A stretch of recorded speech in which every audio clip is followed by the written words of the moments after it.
Les musiciens voyageurs par Richard Lesclide. Il était une fois un âne de bonne maison qui, après avoir passé sa jeunesse dans une écurie commode, dont il ne sortait que pour porter de belles dames, avait été réduit à traîner la charrette d'un fermier. Bien qu'il eût toujours été fidèle et vaillant, son maître ne lui en gardait aucune reconnaissance. Il devenait vieux et de jour en jour moins capable de travailler, car ses forces trahissaient son courage. Il finit par s'apercevoir qu'on avait quelques fâcheux projets à son égard. Sa ration diminuait et on le négligeait de plus en plus. Il vit un matin arriver un étranger qui le considéra de près et convint de donner un certain prix de sa peau. À peine fut-il sorti que l'âne se débarrassa adroitement de son licou, se glissa hors de l'étable et se mit en route pour la ville voisine. « Puisque la force matérielle me manque, se dit-il, je ferais bien d'embrasser une carrière libérale.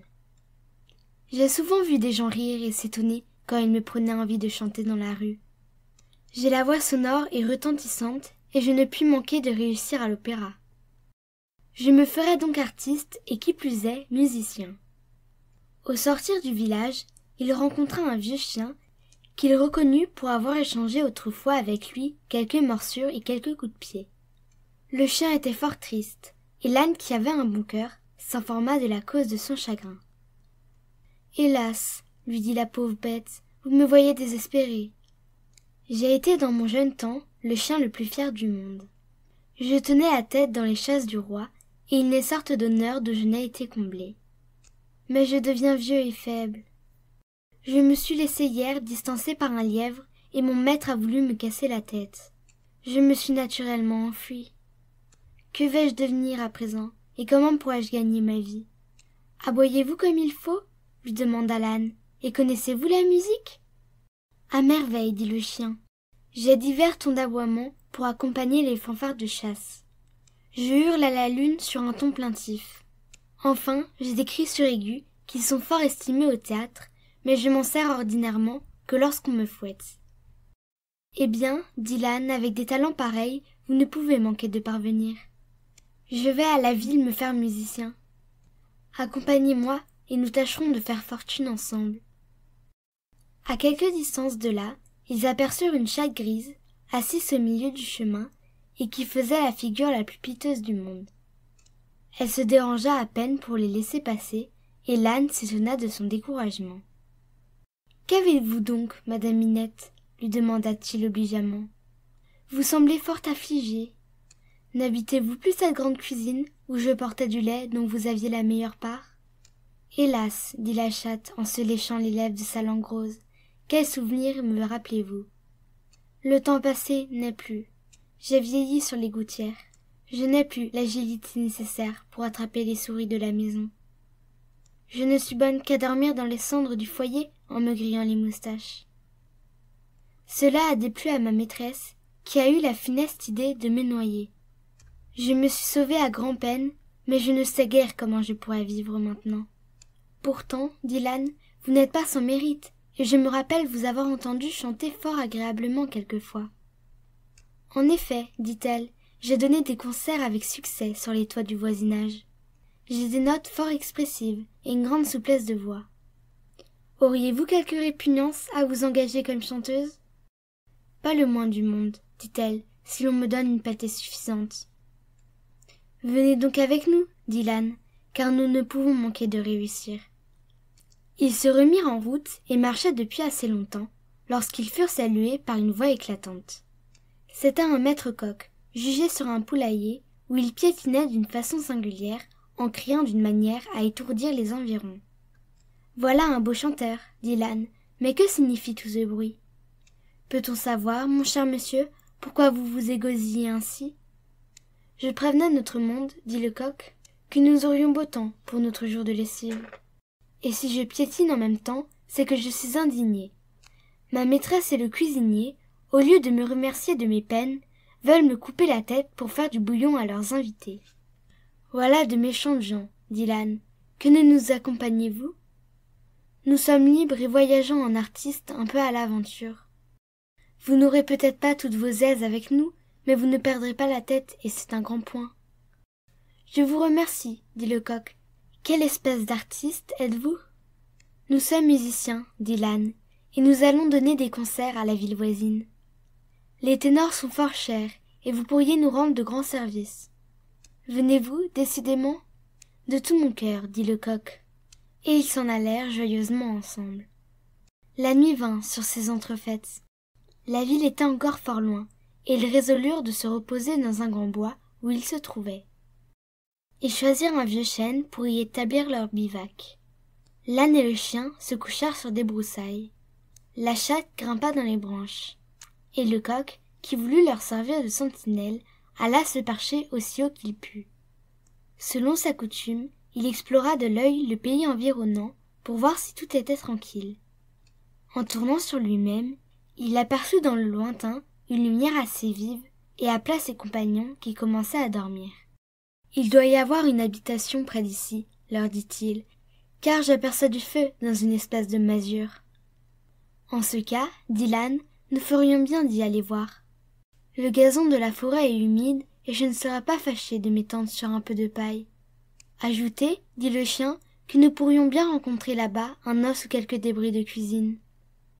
La chatte approuva cette observation, et le coq étant descendu, ils se dirigèrent vers le point lumineux qu'ils avaient vu en observant un grand silence.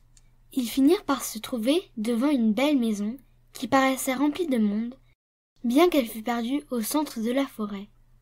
Elle était splendidement éclairée, et par des cris qui s'en échappaient, on devinait qu'une foule de gens célébrait des noces et se livrait à des divertissements extraordinaires. L'âne s'avança courageusement et monta vers une fenêtre pour regarder à l'intérieur. « Eh bien, camarade, dit le chien, que voyez-vous ? » « Des choses superbes, répondit l'âne. « Je vois une table magnifiquement servie avec des viandes et des fruits de toute espèce. Mais les gens qui l'entourent ont si mauvaise mine qu'on dirait une bande de voleurs. »« Ce sont des voleurs, en effet, dit le chien, et j'ai entendu dire que cet endroit de la forêt est très dangereux. Nous risquons d'être mal reçus. C'est dommage, dit le coq, car ce sera un agréable séjour. » Minette ne disait rien, mais elle se peignait la moustache et regardait la maison d'un air attendri. L'âne, qui avait de l'imagination, proposa un expédient qui réunit tous les suffrages.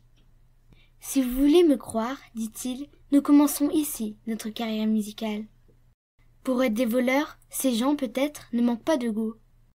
Donnons-leur un concert, dans toutes les règles. S'ils sont satisfaits, nous admettrons à leur table.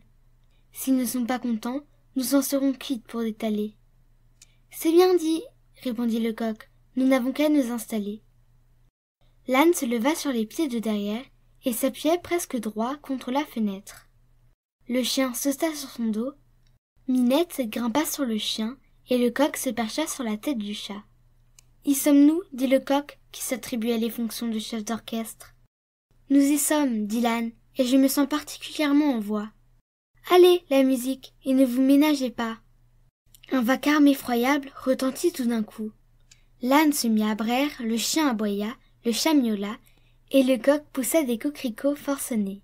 « Nous sommes perdus » s'écrièrent les voleurs. « On vient sûrement nous arrêter. » Au même instant, l'âne qui balançait gravement la tête se laissa emporter par la mesure et donna du nez dans les carreaux qui se brisèrent avec fracas.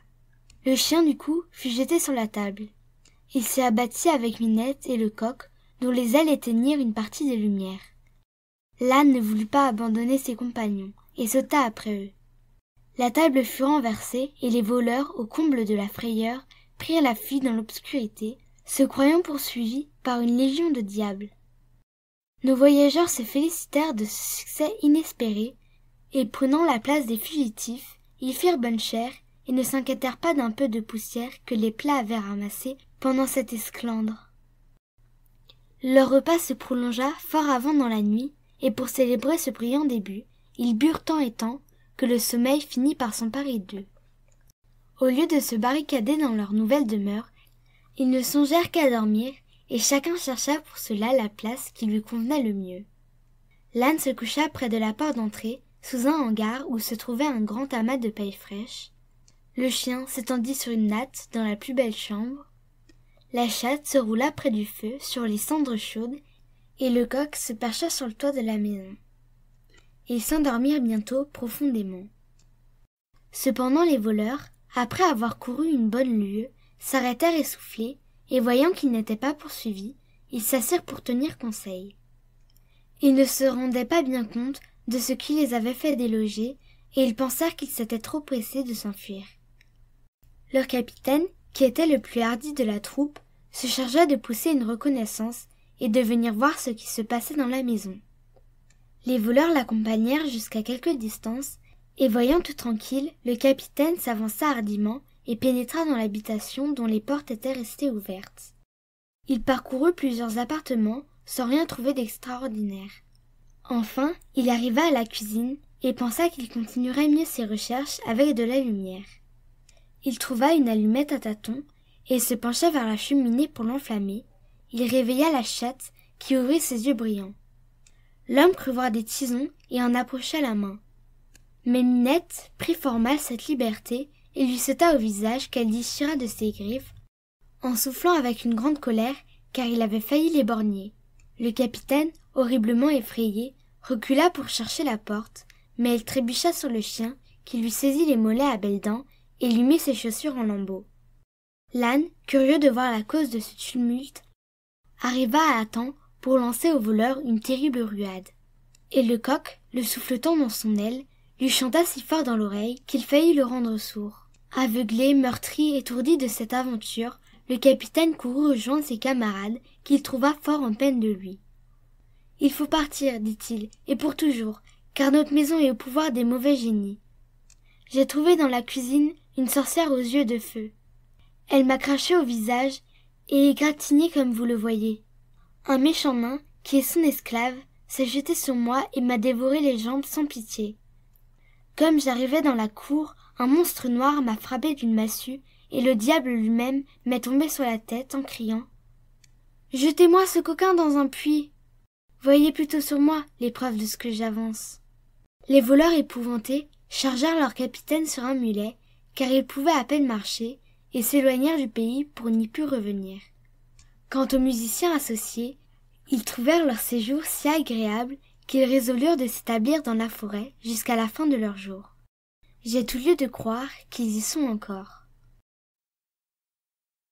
Ainsi s'achève Les musiciens voyageurs par Richard Lesclide.